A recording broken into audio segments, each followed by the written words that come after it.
This is Lydia Johnson for Agri-Pulse, joined today by Kellyanne Conway. And Kellyanne, just to get started, the rural vote played a very large role in 2016 and could do so again this year. What should we expect to see in terms of campaign outreach and deliverables to farmers and ranchers? Well, you're absolutely right, Lydia. People look at themselves as urban, suburban, or rural. I think that demographers and geographic experts do the same by slicing and dicing up America thusly. But when you look at rural America, it really is very much in the Republican column now. That was not always the case. And over time, the rural voter has been migrating more to the America First agenda of secure borders and growth in the economy that provides prosperity and opportunity. They probably know that President Trump in his first term strengthened America's rural economy by investing over about $1.3 billion through the Agriculture Department's Reconnect program into bringing broadband and infrastructure to rural America. Obviously, President Trump is overtly, visibly, and vocally a, quote, friend to farmers, believes that agriculture is a backbone of the United States economy, but the United States identity also. We were built on being an agrarian society, and he very much respects that, invested a great deal, along with Secretary Perdue at USDA, into rural America. And when you look at the concerns vexing and perplexing rural America, they tell pollsters like me it's very much the same issue set as everyone else, but it has a special place it has a special I would say nuance when it comes to trade agreements or manufacturing or factories. In other words, farmers feel that they feel very close and connected to other industries that sometimes are flat on their backs when certain people are in charge of the government. The war on fossil fuels, the push for electric vehicles, the insecure border, millions of migrants coming to this country illegally and openly, is very much concerning rural America. They don't like these new foreign wars on Joe Biden's watch. Much like everyone else, they're very concerned about the crime in cities and suburbs. And you may say, well, that doesn't affect them. It does affect them. They're very concerned about all that. So in many ways, the rural voter sounds an awful lot like everyone else. And in some ways, they have a very special issue set for them as well. And they're looking for the candidates to address that, not just at the presidential level, but down ballot as well. I would also just note that the 50 or so agreements with countries around the world that President Trump negotiated that boost exports of American agriculture. Of course, the famous trade deal with China, and China agreeing to lift its ban on poultry and open up to buying our beef, basically $80 billion of American agricultural products they had agreed to purchase. So I think when people see that, they see waters of the United States disappearing for the Navigable Waters Protection Rule. A lot of rural Americans feel like they have better, more secure control over their own property. Trump has been calling repeatedly for an across-the-board tariff on imported goods, and his proposal is also in the new Republican platform. From your perspective, Kellyanne, do you think farmers and ranchers should expect another big government bailout if they lose export markets as a result? Well, what President Trump has said is that he wants to slap tariffs because it's just unfair. He looks at the trade practices unfair. He looks at we're importing, and they're not taking our exports. And he always says it's non-reciprocal, it's imbalanced, it's unfair. Those are very important words to many in the agricultural community, particularly across rural America. So I don't know that it's a, quote, government bailout so much as in putting incentives in the system and rewarding those who are working hard to keep at an industry that is under constant assault by this administration and by the Democratic Party. I think part of that, frankly, is because the Democrats do very well in urban areas. They do very well in communities, densely populated communities and counties around our major cities, and then a little bit out into the suburbs. I think they've all but ignored rural America through their policies and through their political outreach, and it shows. So I know that American farmers know they have a friend in President Trump, and he has consistently said privately and publicly, and to your very excellent point, Lydia, he even insisted it be in this new Republican platform that has been passed and will be on full display at next week's convention in Milwaukee. He has made very clear that this is a priority for him. It's not just slapping the tariffs, not just the punitive part, it's the positive part. It's getting more growth in the economy, getting back to what we had, where people felt inflation wasn't eating away at everyday necessities. Yeah, sure, gas and groceries, but also for our agricultural industry, the equipment, farming equipment, labor, just the cost of everyday goods, the grain you feed your livestock, the seed you plant in the ground. I mean, everything has gone up in price.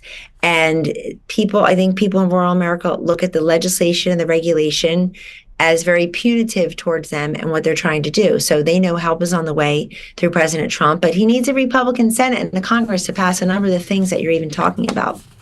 And like you mentioned, trade, farmers can agree that a lot of those things are very unfair, but do you see the government providing any support if there is retaliation with tariffs from other countries and it reduces the amount that American farmers can export? Do you see the government providing financial support to them? Could be.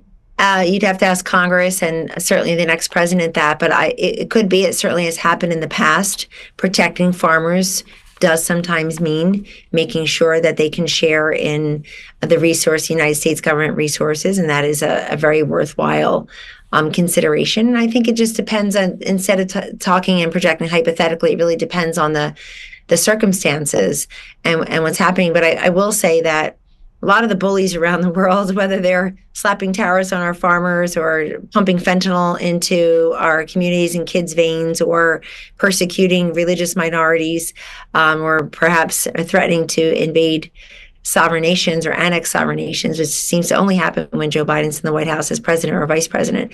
Whatever the bullies are trying to do, Iran funding terrorists, they were flat on their backs trying to do a deal and couldn't do it because of President Trump's actions during our administration. And here, lo and behold, all of that is lifted and encouraged and equipped, and they stockpile $80 billion and then fund the terrorists. So my point is, all the bullies, including those who would put tariffs on our farmers, perhaps in retaliation, I think that in the case of President Trump, they see strength, not weakness. They see strength, not failure. They see somebody who's willing to stand up for America, American interests, American industry, American agriculture, and America herself. And they think thrice about how much to poke the bear. I think that's important. But sure, I think Congress would take action and would take action as they have in the past, or strongly consider it. And I mean, we spend billions of dollars, trillions of dollars on money we don't have on things we don't need. So protecting our farmers, I think, is always a worthwhile consideration. Republican platforms have discussed reducing regulations. With the potential Trump administration, what can we expect for regulatory rollback for farm country? It's a great question, Lydia, because if past is prologue, you examine the first 4 years of President Trump's record and you compare that in a binary way to President Biden's record, it's very clear that President Trump early and often went out of his way to deregulate across the board, across the agencies and departments, to give relief to those American businesses, the moms and pops, if you will, and the mothers and fathers, to give relief and to put things more at parity, more fair. President Trump himself has said many times, Lydia, that he believes his deregulatory agenda, the accomplishments in his first 4 years, was even more important, I would say equally, but he says even more important to some Americans and American industry than was his Tax Cut and Jobs Act, because it gave immediate relief and it didn't always require action by Congress. It doesn't always want to act. So again, I talked earlier in our interview about WOTUS, the Waters of the United States rule, which had really suffocated many of our agricultural businesses and our farmers, certainly. But for rural America, I mean, that gave providing relief and certainty for farmers and other property owners to go from the waters of the United States to the navigable waters protection rule, thereby giving you more control and autonomy and authority over your own property. It struck people as ridiculous that you can have a little pond of water on your property and couldn't use the property around it. So that relief, of course, was there. And then a lot of the dereg agenda did come through the Department of Agriculture. It was one of the most robust agencies and departments to produce dereg. And I think that's a testament, obviously, to President Trump and Secretary Perdue and his cabinet in so doing. But it also tells you an awful lot about the duplicative, onerous, odious, unnecessary, burdensome, and costly regulations that had already existed. Washington just loves to pile them on and pile them on, pile them on, never think of the personal effect, the human cost that is embedded in over-regulating, over-legislating a certain industry. And certainly rural America and our farmers and ranchers have felt that almost as much as anyone. And there's a handful of toss-up farm country districts, California, Iowa, Illinois, a few in California. When you're looking specifically at those races, what are some of the issues that might be different in a farm country district? Sure. Well, the left seems to want to talk about abortion, although I really haven't heard the word abortion in the 2 weeks since the June 27th debate. I've just heard a lot about Joe Biden. Obviously, the Republicans want to continue to talk about the broader economy, inflation growth, getting us back to wage growth, getting us back to lower prices, making sure that the supply chain shock that the Biden-Buttigieg administration owned and should eat and own never happens again, never happens in quite that way, making sure that people are just able to create and populate their farms with what they need and not feel the restrictions and strangulation of a federal government that is too intrusive, invasive, expensive, and expansive. I think in the districts that you mentioned, where you do have a higher than average priority placed on some of the issues that you and I are discussing, Lydia, I think it's incumbent upon those candidates, whether they are incumbents or challengers or it's an open seat, it's incumbent upon them to express specific solutions that they would offer for our farmers and ranchers, for rural America, and for the agricultural business. Why? Well, because Republicans didn't have a red wave in 2022. We didn't see it. We didn't talk about it. Many others did, in large part because so many of these, number one, these districts have been redistricted by both parties, Lydia, to satisfy the incumbents and parties so that we have districts that are solidly blue or solidly red. And so you've got a lot of Democrats in urban areas. You've got a lot of Republicans in rural areas, and they don't feel like they need to talk to each other. A lot of those bluer and safe seat Democrats think that they don't even have to pay much mind to rural America. It doesn't affect them. They don't know anything about it. They're not affecting it, and it's not affecting them, but they have to realize their votes are affecting it. So I think you'll see that in some of these races. I fully encourage, particularly those who are pro-farmer and rancher, pro-agriculture, to finish their sentences, to complete the sale. If you just say inflation, dementia, Putin, Biden, border, farmers, ranchers, yay, you're not giving people what they want and need. The American farmer and rancher and rural voter is a very intelligent, wise person. They expect and accept a fuller conversation and specific solutions on these issues that are vexing and perplexing them, Lydia. And I think that they're willing to reward at the ballot box those candidates, that political party that stands in the breach and actually treats them like the intelligent people they are, and hears them, listens to them, and then meets those needs where they are. So I think it'd be pretty fascinating, and the conversation should continue. And I really do hope that whoever the president of the United States is at any time, that they don't turn their back on rural America because they're slicing and dicing the electorate according to race and age and gender and socioeconomic status and all of that. We have very specific concerns. And may I just say, Americans are choosing where to live now more than ever. And that means that those who are in rural America, it's not because they can't get to the big cities. It's because they love where they are. They want to stay where they are. They want to work and raise their families where they are. And they should be able to do that without fear of a government coming and making it so onerous and burdensome to them that they're stripping them not just of their joy, but of their very freedom to do so. Kellyanne, just a final question for you. If Trump is elected, what do you expect that he will be looking for in appointees to the USDA and to the EPA? That's a great question. I think he's made very clear he wants people who aren't drunk on power, who don't see America as a place where you can take your own personal peccadillos or your political agenda and foist it on them. He wants a slimmer government that works for the people, doesn't take their money through regulation, legislation, tax receipts, and then spends it on things that people are saying that's not right. So look at the Inflation Reduction Act itself.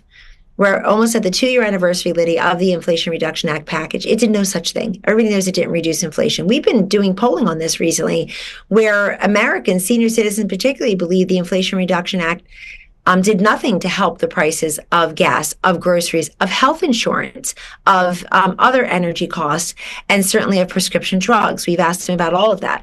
It certainly has not helped our agriculture in the United States of America. So through the EPA and through the USDA, President Trump is looking for leaders who don't think that their job in the federal government is to be expansive, intrusive, invasive, and expensive to we the people.